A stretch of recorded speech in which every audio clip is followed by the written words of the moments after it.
Assalamualaikum warahmatullahi wabarakatuh. Perkenalkan, nama saya Salma Triayuni. Kali ini saya akan menyampaikan rangkuman materi perkuliahan dari mata kuliah Etika dan Hukum Profesi Teknologi Informatika.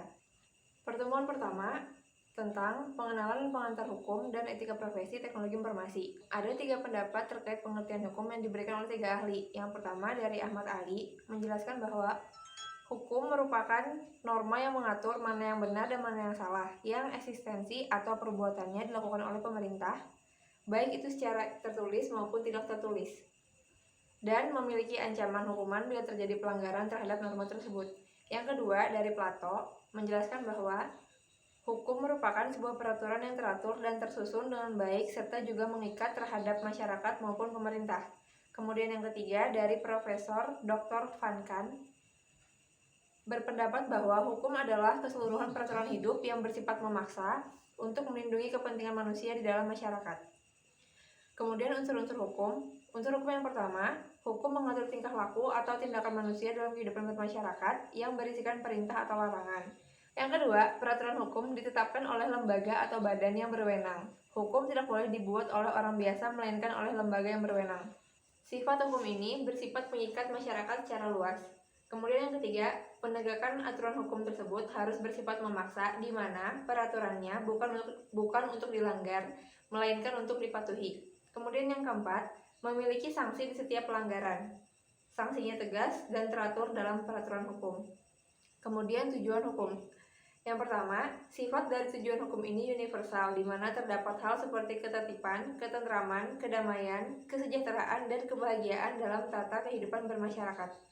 Yang kedua, jika hukum dapat ditegakkan, maka tiap perkara dapat diselesaikan melalui proses pengadilan berdasarkan ketentuan hukum yang berlaku. Yang terakhir, hukum ini juga bertujuan untuk menjaga dan mencegah orang agar tidak menjadi hakim atas dirinya sendiri. Kemudian pengertian etika. Etika berasal dari bahasa Yunani ethos yang berarti kebiasaan. Etika adalah kebiasaan, adat istiadat, dan keduanya sama-sama sebagai sistem nilai tentang bagaimana orang atau manusia harus hidup sesuai dengan kebiasaan, adat istiadat. Ditinjau dari segi filsafat, etika berarti ilmu yang menyelidiki mana yang baik dan mana yang buruk sebagai pedoman sikap dan tingkah laku manusia sejauh berkaitan dengan norma-norma. Kemudian pembahasan tentang profesi. Profesi sendiri memiliki arti suatu moral community atau masyarakat moral yang memiliki cita-cita dan nilai bersama. Kode etik berlaku untuk suatu profesi tertentu yang bertindak secara profesional. Kita lanjut ke pertemuan kedua, yaitu tentang tinjauan umum etika. Yang pertama ada hubungan etika dan filsafat. Etika merupakan bagian dari filsafat dan filsafat merupakan bagian dari ilmu pengetahuan. Menurut Abdul Qadir, pada bukunya pada tahun 2001 menjelaskan bahwa filsafat sebagai ilmu memiliki beberapa unsur penting, yaitu kegiatan intelektual, mencari makna yang hakiki, segala fakta dan gejala, dengan cara refleksi, metodis, dan sistematis, kemudian untuk kebahagiaan manusia. Menurut Lawrence Kohlberg, ada 6 tahapan perkembangan moral yang berdekatan dengan etika. Yang pertama, orientasi pada hukuman, ganjaran kekuatan fisik dan material, orientasi hedonitis, hubungan antar manusia, orientasi konformitas, orientasi pada otoritas, orientasi kontrak sosial, orientasi moralitas. Kemudian pertemuan ketiga, etika komputer. Yang pertama, sejarah dan perkembangan komputer. Ada 3 pendapat tentang etika komputer. Yang pertama, dari Moore, berpendapat bahwa analisis mengenai hakikat dan dampak sosial teknologi komputer serta formulasi dan justifikasi yang berkaitan dengan kebijakan untuk menggunakan teknologi tersebut secara etis. Kemudian dari Floridi, etika informasi adalah bidang yang menginvestigasi isu-isu etis yang timbul akibat pengembangan dan pengaplikasian teknologi informasi. Yang terakhir, etika utilitarian atau consequentialism yang dicetuskan oleh Jeremy Bentham, di mana hasil akan mengalahkan keinginan. Kemudian isu pokok etika komputer. Yang pertama ada kejahatan komputer, yang kedua ada cyber ethics, yang ketiga e-commerce, yang keempat pelanggaran HAKI, dan yang kelima tanggung jawab profesi. Pertemuan keempat, pekerjaan, profesi, dan profesional. Yang pertama, pekerjaan dan profesi.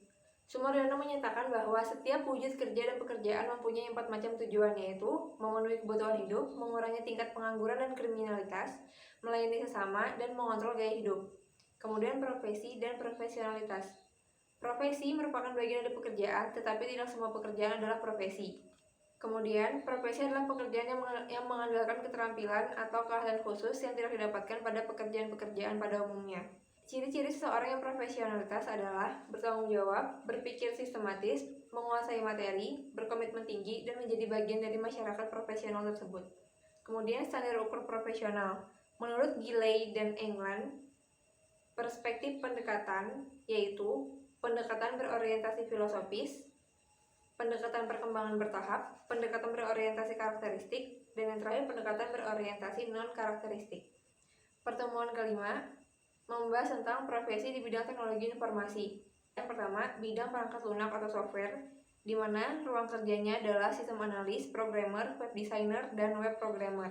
Kemudian yang kedua ada bidang perangkat keras atau hardware, ruang lingkup kerjanya, technical engineer, dan networking engineer. Yang ketiga, bidang operasional sistem operasi, bidang operasional sistem informasi, di mana ruang lingkup kerjanya sebagai IDP operator dan sistem administrator. Yang terakhir ada pengembangan bisnis teknologi informasi. Ada juga pekerjaan bidang TI menurut standar pemerintah, di mana ruang lingkup kerjanya adalah sebagai peranata komputer. Kemudian pertemuan ke-6, ancaman dan kasus kejahatan elektronik. Contohnya adalah cybercrime, di mana cybercrime didefinisikan sebagai perbuatan melawan hukum dengan sarana teknologi internet dan telekomunikasi. Ada jenis-jenis cybercrime. Yang pertama, unauthorized access, yang kedua illegal content, yang ketiga penyebaran virus secara sengaja, yang keempat data forgery, yang kelima cyber espionage, yang keenam cyber sabotage and extortion, yang ketujuh cyber stalking. Yang kedelapan, carding. Yang kesembilan, hacking and cracker. Kemudian cyber squatting, hijacking, dan terakhir cyber terrorism. Kemudian penanggulangan cybercrime, yang pertama menggunakan sistem, yang kedua penanggulangan secara global, yang ketiga perlunya cyber law, yang keempat perlunya dukungan lembaga khusus. Pertemuan 10, organisasi dan kode etik profesi.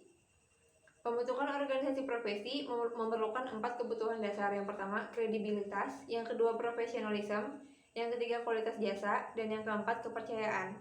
Kemudian ada prinsip kode etik. Yang pertama, prinsip standar teknis, yang kedua prinsip kompetensi, prinsip tanggung jawab, prinsip kepentingan publik, prinsip integritas, prinsip objektivitas, prinsip kerahasiaan, dan terakhir prinsip profesional atau konsisten. Pertemuan 11, kemudian ada profesi di bidang teknologi informasi yang umumnya ada 4 kelompok pekerjaan di bidang TI. Yang pertama, software, kemudian hardware, yang ketiga perangkat sistem operasi, dan yang keempat pengembangan bisnis IT. Kemudian Undang-Undang Telekomunikasi dan ITE, ini pertemuan 12. Undang-Undang Telekomunikasi Nomor 36 tahun 99, di mana telekomunikasi berarti setiap pengiriman atau penerimaan dari sistem informasi dalam bentuk tanda isyarat, tulisan, gambar, suara, dan bunyi melalui sistem kawat optik, radio, atau sistem elektromagnetik lainnya. Asas dan tujuan, telekomunikasi diselenggarakan berdasarkan asas manfaat, adil dan merata, kepastian hukum, keamanan, kemitraan, etika, dan kepercayaan pada diri sendiri. Telekomunikasi diselenggarakan dengan tujuan untuk mendukung persatuan dan kesatuan bangsa, meningkatkan kesejahteraan dan kemakmuran rakyat secara adil dan merata, mendukung kehidupan ekonomi dan kegiatan pemerintahan, serta meningkatkan hubungan antar bangsa. Kemudian sanksi pidana. Yang pertama, pelanggaran izin penyelenggaraan dipidana penjara maksimal 6 tahun dan denda maksimal 600 juta. Yang kedua, pelanggaran gangguan akses telekomunikasi dipidana penjara maksimal 6 tahun dengan denda 600 juta. Yang ketiga, pelanggaran perangkat ilegal dipidana penjara maksimal 4 tahun dan denda 400 juta. Dan yang terakhir, pelanggaran gangguan fisik dipidana penjara maksimal 6 tahun dengan denda 600 juta. Kemudian Undang-Undang Informasi dan Transaksi Elektronik diatur dalam Undang-Undang Nomor 11 Tahun 2008. Dengan teknologi informasi berarti suatu teknik untuk mengumpulkan, menyiapkan, menyimpan, memproses, mengumumkan, menganalisis, dan atau menyebarkan informasi. Pada pertemuan 13 membahas tentang hak atas kekayaan intelektual, di mana hak kekayaan intelektual adalah hak yang timbul atas hasil olah pikir otak manusia yang menghasilkan suatu produk atau proses yang berguna untuk manusia. Hak cipta diberikan terhadap ciptaan dalam ruang lingkup bidang ilmu pengetahuan, kesenian, dan kesusastraan. Cakupan hak cipta berupa buku atau pamflet atau karya tulis yang diterbitkan dan semua hasil karya tulis. Kemudian ceramah, kuliah, pidato, dan ciptaan sejenis dengan itu. Kemudian alat peraga yang dibuat untuk kepentingan pendidikan, lagu atau musik dengan ataupun tanpa teks, drama atau drama musikal, tari, koreografi, pewayangan, dan pantomim, seni rupa dalam segala bentuk, arsitektur, peta, seni batik, fotografi, dan sinematografi. Yang terakhir ada terjemahan, tafsir, saduran bunga rampai, database, dan karya lain dari hasil pengalih wujudan. Perlindungan hak cipta. Masa berlaku hak cipta adalah selama hidup pencipta ditambah 70 tahun setelah pencipta meninggal dunia. Untuk Undang-Undang Hak Cipta sendiri diatur dalam Undang-Undang Nomor 19 Tahun 2002. Kemudian masa berlaku hak cipta. Hak cipta berlaku seumur hidup sampai 50 tahun setelah pencipta meninggal, terkecuali untuk program komputer, sinematografi, fotografi, database, dan hasil karya pengalih wujudan berlaku 50 tahun sejak pertama kali diumumkan. Untuk pengukuran hak cipta, pelanggaran hak cipta apabila diambil bagian yang substansial dan khas yang menjadi ciri-ciri dari ciptaan meski pemakaian itu kurang dari 10%. Perlindungan karya cipta program komputer diatur dalam Pasal 1 Ayat 8, Pasal 2 Ayat 2, Pasal 12 Ayat 1A, Pasal 15 Ayat 1G, Pasal 30 Ayat 1, dan Pasal 72 Ayat 3. Pelanggaran hak cipta program komputer berupa memasukkan perangkat lunak ilegal ke hard disk, shoplifting, penjualan CD-ROM ilegal, penyewaan perangkat lunak ilegal, dan pengunduhan ilegal. Kemudian pertemuan 14, pendirian bisnis di bidang teknologi informasi. Contoh jenis usaha ada 3. Yang pertama, usaha jangka pendek, di mana perolehan labanya didapatkan kurang dari setahun setelah usaha dibuka. Yang kedua, usaha jangka menengah, di mana perolehan labanya sekitar 1-3 tahun. Yang ketiga, usaha jangka panjang, di mana perolehan labanya lebih dari 3 tahun. Kemudian ada beberapa bidang usaha. Yang pertama, kecantikan, keterampilan, konsultan, industri, tambang, perikanan, agribisnis, seni, kesehatan, pariwisata, perdagangan, pendidikan, dan percetakan. Jenis badan usaha ada perseorangan atau biasa disebut UD, bisa juga TB, kemudian firma, kemudian perseroan perseroan komanditer atau biasa disingkat CV, kemudian koperasi, kemudian perseroan terbatas atau PT. Kemudian yang terakhir adalah pertemuan 15, meningkatkan profesionalisme di bidang teknologi informasi. Peningkatan profesionalisme memiliki persyaratan sebagai berikut. Yang pertama, dasar ilmu yang kuat di bidangnya. Yang kedua, penguatan kiat-kiat profesi yang dilakukan berdasarkan riset dan praktis, bukan konsep atau teori belaka. Yang ketiga, pengembangan kemampuan profesionalitas yang berkesinambungan.